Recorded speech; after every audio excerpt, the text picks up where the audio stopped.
얼마 전에 베르나르 베르베르가 새로운 소설을 하나 또 꺼내놨죠. 꿀벌의 예언. 어찌나 대출이 계속 나가 있는지 이제야 겨우 구해서 읽었습니다. 꿀벌이 지구상에서 사라지는 순간 인간에게 남은 시간은 4년뿐이다. 알베르트 아인슈타인. 환경 문제가 심각한 요즘 꿀벌의 이야기를 해서 굉장히 관심이 갔는데요.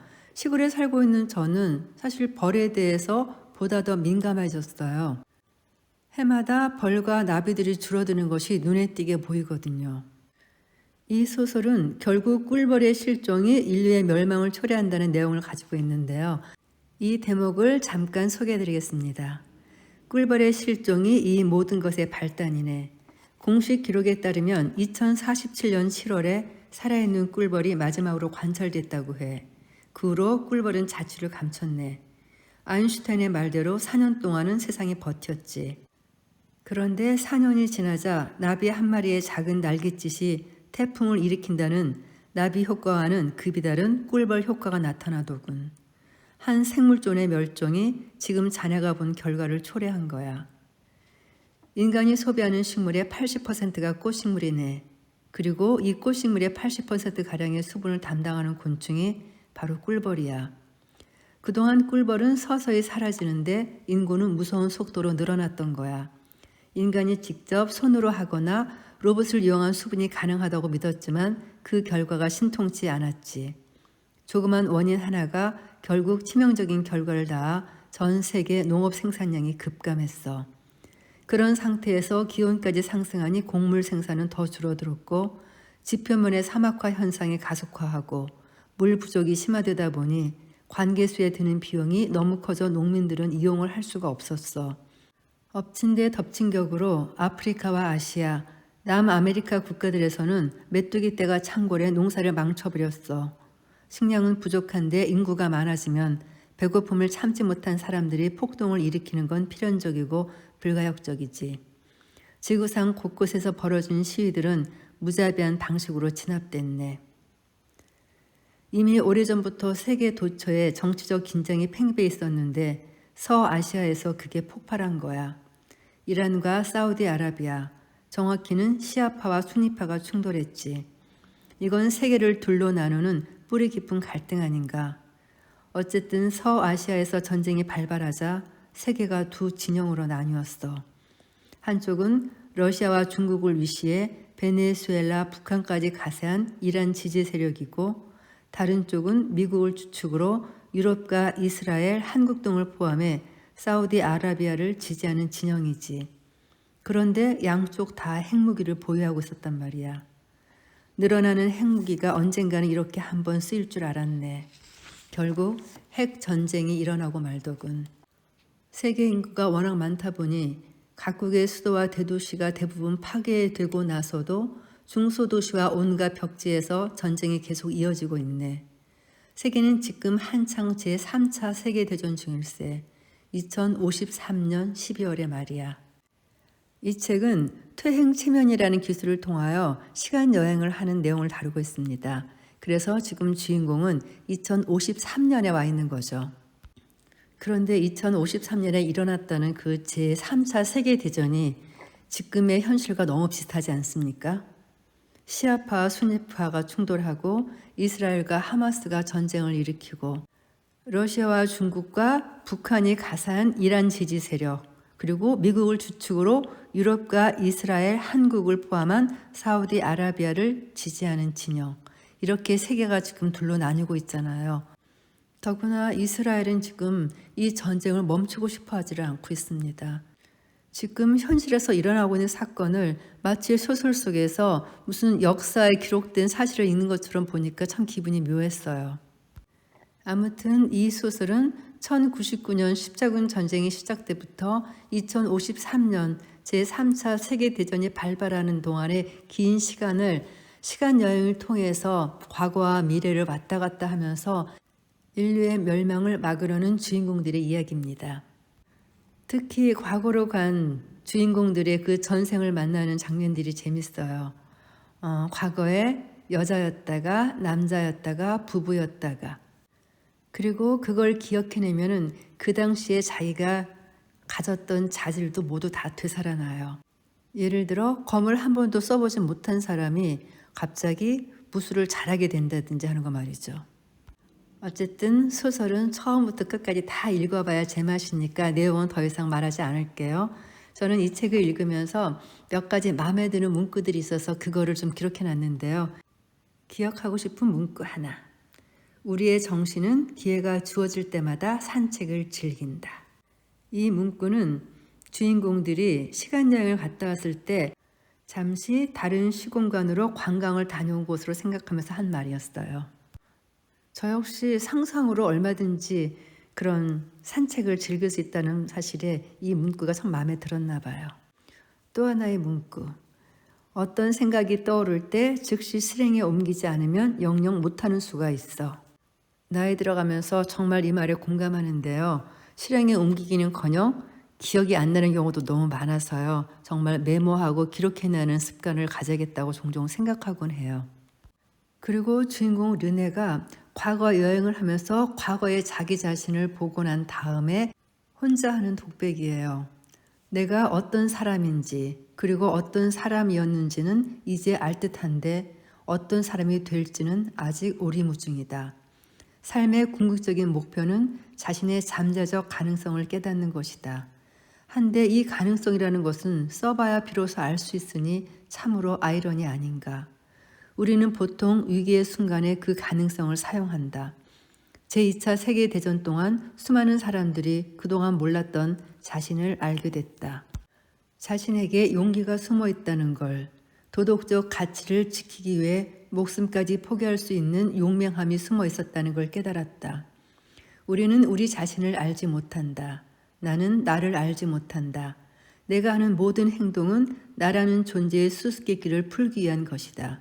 성서에 적혀 있듯이 최후의 순간에 우리는 하나의 질문에 맞닥뜨리게 될 것이다. 너는 너의 재능을 어디에 썼느냐? 내 앞에는 지금 그동안 상상도 못했던 어마어마한 가능성이 펼쳐져 있다. 제가 이 책에서 가장 인상 깊은 한 대목을 고르라면 저는 단연 이 한 장을 택할 겁니다. 그리고 우리의 주인공들은 인류의 멸망을 막기 위해 예언서에 적힌 미래의 일을 알기를 원합니다. 그러나 예언서를 가진 자는 그 예언서를 지키는 기사는 이렇게 얘기하죠. 자네들은 이 예언서가 일으킬 파장을 알지 못해. 만약 자네들이 죽는 날짜를 미리 안다면 어떨까? 이판사판이라 생각하고 무도한 짓도 서슴지 않을 거야. 자네들이 열심히 준비하고 있는 일이 실패한다는 걸 미리 알면 어떨까? 아는 순간 포기해버리고 말겠지. 미래를 아는 게 반드시 좋은 것만은 아니야. 우리를 앞으로 나아가게 하는 건 오히려 무지와 호기심, 신비의 힘이지. 만약에 모든 것이 이미 쓰여 있다면 우린 행동의 동력을 잃게 될 거야. 그렇죠. 호기심과 신비가 없이 세상을 산다는 것은 너무 재미없는 일이겠죠. 그리고 중세 시대를 경험한 주인공들이 나누는 이야기입니다. 말이 나왔으니 말인데 중세인들이 사용하는 어휘가 너무 한정적이어서 솔직히 놀랐어. 사제들을 제외하면 대부분의 사람들이 책을 읽는 등 문화생활을 누릴 수 없던 시대다 보니 제한된 어휘로만 자신들의 생각을 표현했지. 당연히 세계를 바라보는 시각과 감정의 폭이 좁을 수밖에 없었을 거야. 예를 들어 노스텔저라는 단어를 모르면서 어떻게 그 감정에 젖을 수 있겠어. 우주 여행처럼 정신의 여행이 우리를 멀리 나아가게 할지도 모른다는 결론에 도달하게 됐어. 솔직히 우리는 우리가 가진 정신의 도구들을 효율적으로 사용하는 방법을 아직 많이 몰라. 상상력은 기술보다 더 빨리 더 먼 곳으로 우리를 데려가 주지. 엄청난 지식을 내포한 상상력은 더 무한한 힘을 가지고 있겠죠. 다행히 이 책의 마지막은 디스토피아가 아니었습니다. 오히려 꿀벌의 지혜를 닮은 유토피아를 그려내고 있죠. 그래서 이 마지막 장 전문을 소개해 드리려고 합니다. 마침내 그 순간이 도래하게 될 것이다. 심장이 팔딱거리는 모습을 우리는 보게 될 것이다. 유료화된 피가 서서히 다시 흐르기 시작할 것이다. 심장 박동 소리가 빨라지며 규칙적으로 변할 것이다. 더듬이가 파르르 움직일 것이다. 다리가 미세한 떨림을 보이기 시작할 것이다. 아래턱이 살며시 벌어질 것이다. 여왕 꿀벌이 일천년의 잠에서 깨어날 것이다. 반투명한 긴 날개가 천천히 펼쳐져 파닥거리는 모습을 모두가 감격스럽게 지켜볼 것이다. 여왕이 어설픈 몇 걸음을 내딛다 공중으로 사뿐 날아올라 그녀를 위해 준비된 꽃송이에 내려앉을 것이다. 이 장면을 지켜보는 과학자들은 탄성을 내지를 것이다. 그들이 마침내 해낸 것이다. 이 소식은 즉시 전 세계로 퍼져나갈 것이다. 제3차 세계대전이 한창인 가운데 전 세계 TV를 통해 생중계돼 희망의 상징으로 받아들여질 것이다. 정치인들이 앞다퉈 여왕 꿀벌의 소생에 역사적인 의미를 부여할 것이다. 작은 곤충 한 마리의 부활이 동족 수백만 명의 죽음보다 더 인류의 관심을 끌다니 놀라운 일이 아닌가. 날이 갈수록 뜨거워지는 지구에서 벌어지는 전투와 폭격, 학살 장면만 송칠했던 방송국들이 제2의 르네상스를 이끄는 여왕의 일거수일투족을 생생하게 카메라에 담아 실시간으로 보도할 것이다. 그녀가 알을 낳을 것이다. 산란 과정은 전 세계 TV로 생중계될 것이다. 하나, 둘, 열, 백, 수백 개의 알이 그녀의 몸을 빠져나올 것이다. 알은 유충이 되고 유충은 번데기 상태를 거쳐 투명한 허물을 벗고 날개를 펼칠 것이다. 2000년대를 살았던 조상들보다 저항력과 공격성, 번식력이 뛰어난 새로운 세대의 꿀벌이 탄생하는 순간이다. 꿀벌들은 세상을 탐험하며 꽃가루를 따고 꿀을 모을 것이다. 그들이 지은 최초의 도시는 건축가인 일벌, 화학 전문가인 보육사벌, 꽃가루 채취 전문가인 탐험벌, 그리고 도시를 방어하는 전사벌의 완벽한 분업 체계를 통해 작동할 것이다. 부화한 지 얼마 되지 않은 어린 여왕벌들은 분봉에 나가 자신들의 도시를 세우게 될 것이다. 어떤 포식자도 이제 이들에게 공포의 대상이 될 수 없을 것이다. 말벌들은 강력한 독을 품은 긴 벌침을 갖게 된 이 꿀벌들 주위를 감히 얼씬거리지 못할 것이다. 새들과 파충류조차 그들의 도시에 접근해 오지 못할 것이다. 이제부터 선순환이 시작될 것이다. 수정된 여왕 꿀벌들은 인간의 도움을 받아 먼 곳으로 가 도시를 세울 것이다. 부활한 고대 여왕의 후손인 이 여왕 꿀벌들은 벌집 도시를 지으며 빠르게 번식할 것이다. 이들이 낳은 여왕 꿀벌들은 다시 분봉에 또 그들의 도시를 세우게 될 것이다. 얼마 가지 않아 과일과 채소와 곡물이 풍족해질 것이고 지구는 예전의 천국 같은 모습을 되찾을 것이다. 마지막 꿀벌이 사라지고 나서 인류 문명이 멸망하기까지 4년이 걸렸다.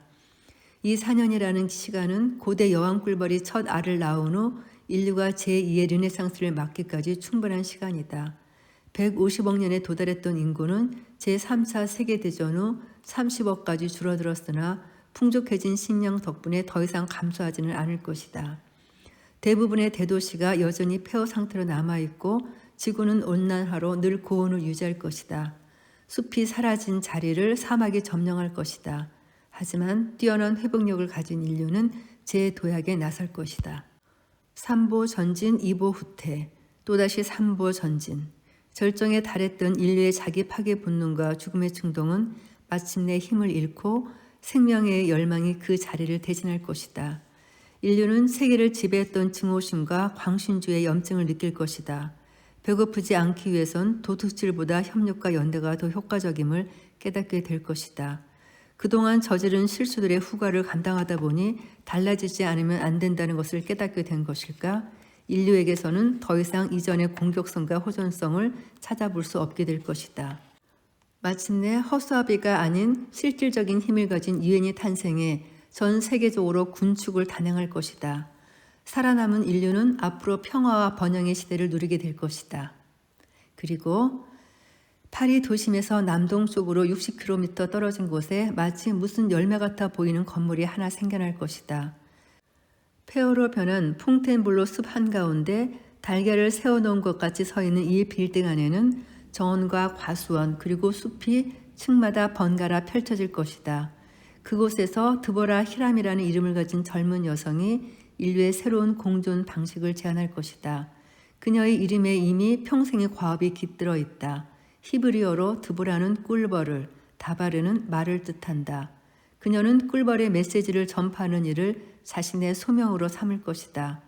그녀는 자신이 전생에 드보라라는 이름의 중세 여성으로 살았다는 것을 기억해낼 것이다. 그 여성이 태양과 꿀벌을 경배하는 철학적 사고를 갖춘 집단의 일원이었다는 사실을. 이후 여러 번의 환생을 거쳐 멜리사라는 이름으로 살았던 자신의 전생도, 34살의 위대한 예언서의 마지막 장을 구술한 르네다는 이름의 남성도 드보라 히람은 기억해낼 것이다. 이 벌집 모양 건물은 한때 파리에 존재했던 에펠탑과 같은 300m 높이에 이를 것이고 각각 10m에 이르는 30개 층으로 이루어질 것이다. 한 층은 숲으로, 한 층은 과수원과 정원으로 조성된 건물 안에서 14,400명이 살고 있을 것이다. 사람들은 크게 창을 낸 돔 모양의 방갈로에서 지낼 것이다. 과수원에는 과일나무가 자라고 텃밭에는 채소가 자라고 들판에는 곡식이 자랄 것이다. 여기서는 완전한 자급자족이 이루어질 것이다. 사람들은 도시 밑에서 지하수를 끌어와 식수로 사용하고 농작물을 재배하는 데 사용할 것이다. 이 물은 도시 안의 습도를 적절하게 유지하는 데도 요긴하게 쓰일 것이다. 건물은 내구성과 단열 효과를 높이기 위해 번갈아 한 층에는 채광용 통창을 내고 한 층에는 육각형 봉방을 모방한 벌집 모양 외벽을 만들 것이다. 사람들은 건물 안에 있는 과수원과 텃밭에서 나는 과일과 채소를 먹고 벌통에서 생산되는 꿀을 먹을 것이다. 배출되는 쓰레기는 모두 수거돼 퇴비로 재활용될 것이다. 전력 공급은 건물 옥상에 광전지를 설치해 해결하게 될 것이다. 광전지로 덮인 거대한 꽃잎 모양의 덮개가 낮에는 해바라기처럼 활짝 펼쳐져 태양 에너지를 모으고 밤에는 닫혀 건물을 다시 완벽한 달걀 모양으로 되돌려 놓을 것이다. 태양광으로 생산된 전기는 내부 공기 순환을 통한 공기 정화 시스템을 가동하는 데 쓰일 것이다. 이 또한 벌집에서 일벌들이 날개를 파드닥거려 공기의 흐름을 일으키는 걸 보고 영감을 얻어 개발한 방식이다. 인간 벌집에서는 통풍구마다 설치된 팬 수천 개가 돌며 실내 공기를 정화하고 동시에 건물의 온도도 조절해 줄 것이다. 덕분에 바깥은 기온이 40도에 육박하지만 벌집 도시 내부는 항상 선선하게 21도로 유지될 것이다. 지하수층에서 공급받는 물은 완벽하게 수질이 관리될 것이다. 이 물이 건물 내부의 습도 관리도 사용되기 때문에 바깥이 아무리 건조해도 벌집 도시 안은 늘 쾌적하게 느껴질 것이다. 인간 벌집 공동체에서는 돈의 존재가 사라질 것이다. 노동과 사회적 의무라는 개념도 없어질 것이다. 사람들은 집단의 행복이 곧 개인의 행복이라고 여겨 자발적으로 공동체의 번영에 힘을 보태게 될 것이다. 드보라 히람은 이 개념을 타인을 통한 자기 실현이라고 명명할 것이다. 그녀는 현실에서 이 개념을 구현하기 위해 몇 가지 원칙을 세울 것이다. 그녀는 여왕 꿀벌처럼 출생과 사망이 균형을 맞춰 일어나도록 할 것이다. 이에 따라 벌집 도시의 인구는 항상 14,400명으로 유지될 것이다. 드보라 히람의 철학은 우리에게 필요한 것은 팽창이 아니라 균형이다라는 한마디로 요약될 것이다. 벌집 도시는 항상 똑같은 인구를 유지하며 공동체 구성원의 행복을 최우선으로 여기는 조화로운 사회를 만들어낼 것이다. 숲이 조성된 층들에서는 야생 동물이 자유롭게 서식하며 생태계 순환에 기여하게 될 것이다. 곰이나 사자, 늑대같이 덩치 큰 육식 동물은 이 숲에서 살 수 없게 될 것이다. 반면 초식 동물은 덩치에 상관없이 함께 공존하게 될 것이다. 사슴과 말, 양, 소, 돼지가 토끼, 닭과 어우러져 살게 될 것이다. 건물 맨 아래층에는 유수지 겸 인공호수가 조성될 것이다. 물에서 오리와 백조가 헤엄을 치고 골풀이 자란 호숫가 풀숲에서 두꺼비가 입을 넓적거리고 앉아있을 것이다. 수련 이파리 사이에서 아이들이 물고기들과 나란히 물장구 치며 놀 것이다. 바깥 생태계와 달리 이곳에서는 파리와 모기를 찾아볼 수 없을 것이다. 이들 역시 생태계의 일원이기는 하지만 드보라 히람은 과감히 그 두 곤충을 배제하기로 선택했기 때문이다. 자기 생산, 자가 소비, 자급자족, 이 세 가지가 벌집 도시의 작동 원리가 될 것이다. 인간들은 죽은 동물의 사체를 통해 단백질을 섭취하지 않아도 얼마든지 영양적으로 결핍이나 과잉이 없는 섭생을 할 수 있을 것이다. 드보라 히람은 외적 균형 못지않게 내적 균형도 강조하며 공동체를 이끌 것이다. 어린 세대와 젊은 세대에게는 생물을 가르쳐 동식물에 대한 이해는 물론 인간 신체에 대한 이해 또한 높아지게 할 것이다. 그들은 입으로 들어가는 음식이 인간의 몸에 어떤 작용을 일으키는지 알게 될 것이다. 꿀벌 남자들과 꿀벌 여자들은 벌집 도시의 유지와 안전을 위한 일 외에도 자신들의 몸과 정신의 고양을 위한 여러 가지 여가 활동에 참여하게 될 것이다. 고대 조상들처럼 노래와 춤, 그림, 조각, 연극, 미식, 조향 등의 활동으로 풍요로운 삶을 즐길 것이다. 깨끗한 물과 공기 속에 살면서 균형 잡힌 식사를 하고 자신의 몸과 마음을 돌보는 벌집 도시 인간들의 평균 수명은 80세에서 머물렀던 선조들보다 한참 늘어나 120세가 될 것이다. 40년의 수명 연장은 삶을 바라보는 관점과 태도의 변화를 불러올 것이다. 이제 인간들은 거리를 두고 사물을 바라보고 일상의 자잘한 고민들을 대수롭지 않게 여길 수 있게 될 것이다. 꿀벌 인간들은 그렇게 선조들이 갖지 못한 경험과 지혜를 얻게 될 것이다. 수명을 다하면 알몸으로 땅에 묻혀 벌레의 먹이가 될 것이다. 쓸모가 없어진 육신의 껍질이 그렇게 생태계의 순환을 위해 다시 쓰이게 될 것이다. 한 사람의 죽음은 한 사람의 탄생을 의미하게 될 것이다. 그것이 벌집 도시의 인구 조절 방식이다. 벌집 도시는 결코 폐쇄적으로 작동하지 않을 것이다. 아무도 폐허와 사막으로 변한 뜨거운 바깥 세상에 오래 머물고 싶지 않겠지만 여하튼 구성원들은 도시를 자유롭게 드나들 수 있을 것이다. 봄마다 분봉 의식이 열리면 도시를 떠나는 커플들을 볼 수 있을 것이다. 그들은 다른 곳에 정착해 이 원조 벌집 도시를 모방한 자매 도시를 만들게 될 것이다. 여전히 고온에다 척박한 바깥 세계에서는 이른바 야만 말벌족이 탄생하게 될 것이다. 무리를 지어 떠도는 이 폭력적인 약탈자들은 오토바이와 자동차, 트럭, 캠핑 트레일러로 이동하며 방어가 취약한 마을과 도시를 공격하고 약탈할 것이다. 벌집 도시는 그들이 가장 눈독을 들이는 타깃이 될 것이다.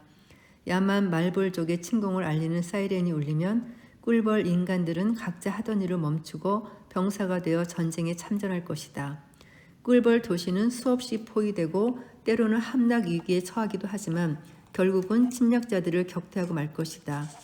전쟁이 끝나면 전사자들의 장례식이 정원에서 거행될 것이다. 그러고 나면 사망한 수만큼 새로이 출생을 허용해 인구는 예전과 똑같이 유지될 것이다.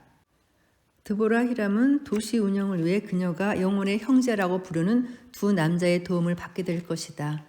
이들은 그녀가 전생에서 여러 번 다른 이름으로 만나 인연을 맺어온 사람들이다. 시간을 구부리는 기술을 완벽히 터득한 이 세 사람은 정신적인 삼위일체를 이루게 될 것이다. 그들은 갈팡질팡하며 실수를 반복한 앞선 세대들을 반면교사로 삼기 위해 수시로 과거에 다녀올 것이다. 똑같은 실수를 반복하지 않으려면 그것을 직접 해보는 수밖에 없다. 머리로 아는 것만으로는 행동을 근본적으로 바꿀 수 없다고 드보라 히람은 주장할 것이다. 도시의 시조이자 도시 운영의 주축인 3인조뿐만이 아니라 벌집 도시 구성원 모두가 정신의 힘을 통한 과거 여행을 하게 될 것이다. 이 정신의 관광에서 돌아올 때마다 벌집 도시 시민들은 현재 자신들이 살고 있는 진화된 세계에 감사한 마음을 느끼게 될 것이다. 조상들의 세계에서 목격한 낭비와 부조리, 불공정, 간염병, 전쟁, 학살은 그들이 이 벌집 도시를 지켜야 하는 이유가 될 것이다. 누가 드보라 히람에게 이런 도시를 건설한 영감을 어디서 어떻게 얻었느냐고 물어보면 그녀는 아주 오래된 예언서의 마지막 장에 상세히 적혀 있었다고 대답할 것이다. 그리고 나서 책의 제목을 또박또박 말할 것이다. 꿀벌의 예언. 마지막 장을 다 읽고 나니까 책 한 권을 다 읽은 기분이 드네요. 이 책에서 말한 것처럼 이 꿀벌의 도시가 정말 이상적인 유토피아일지 아닐지는 잘 모르겠어요. 왠지 인위적인 것은 이상적이라고 느껴지지가 않거든요. 저한테는. 안전하고 무병하고 풍요로운 세상, 아무 걱정 없이 살 수 있는 그런 세상마저 유토피아로 느껴지지 않는 이 욕심은 또 무엇일까요? 오랜만에 베르나르다운 소설을 읽어본 것 같습니다. 여러분도 이 책 한번 꼭 읽어보세요. 정말 재미있거든요. 오늘도 녹음 들어주셔서 감사합니다.